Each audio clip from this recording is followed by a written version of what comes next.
Pernahkah kamu sakit dan kemudian harus mendapatkan obat dengan cara disuntik? Teknik pemberian obat kepada pasien dapat dilakukan melalui beberapa cara, salah satunya dengan cara disuntik. Pemberian obat dengan cara disuntik atau disebut juga dengan injeksi memang menjadi pilihan dalam beberapa kondisi pasien. Injeksi adalah prosedur invasif yang mencakup memasukkan obat melalui jarum steril untuk dimasukkan ke dalam jaringan tubuh. Ada 4 jenis injeksi yang dapat dilakukan, yaitu injeksi intravena, injeksi intrakutan, injeksi intramuskular, dan injeksi subkutan. Bagaimana melakukan prosedur pemberian injeksi yang benar?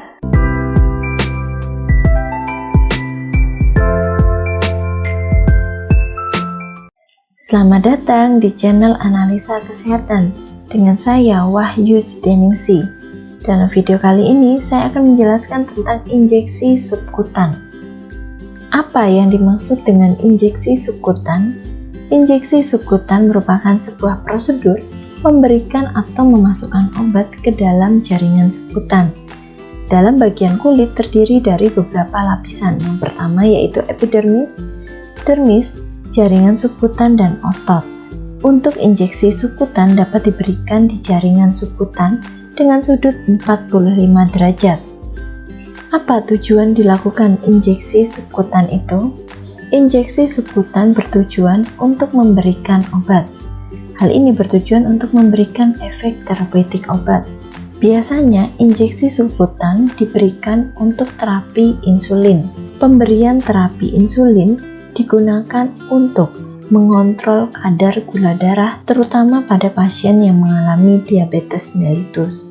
Apa keuntungan dan kerugian dilakukan injeksi subkutan?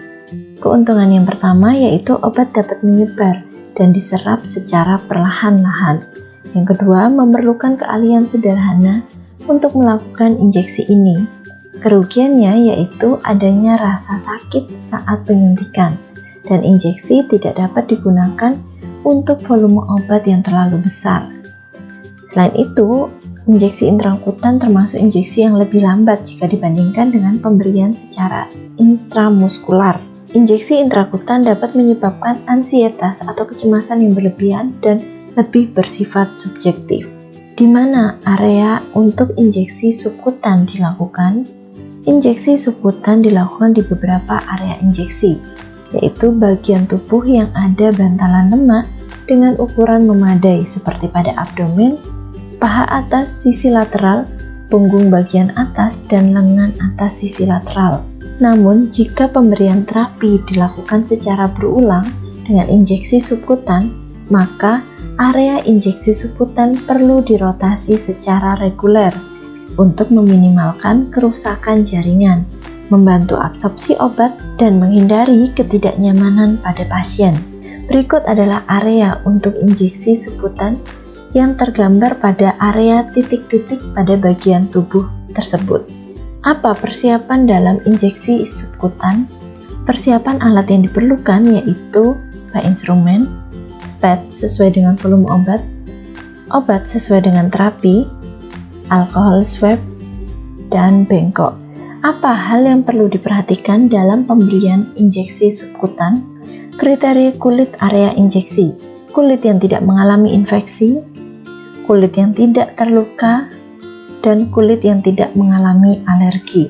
Besar sudut untuk injeksi subkutan yaitu sebesar 45 derajat. Teknik dalam injeksi subkutan: yang pertama yaitu kumpulkan kulit di area suntikan dengan lembut dengan menggunakan ibu jari dan telunjuk pada tangan yang non-dominan. Hal ini bertujuan untuk membuat area lemak menjadi lebih tebal untuk disuntikan dan memastikan seluruh dosis diberikan ke dalam lemak dan bukan otot di bawahnya. Memasukkan obat ke dalam jaringan subkutan dapat dilakukan dengan melakukan aspirasi. Tarik penghisap sedikit untuk memeriksa apakah jarum sudah masuk dengan tepat.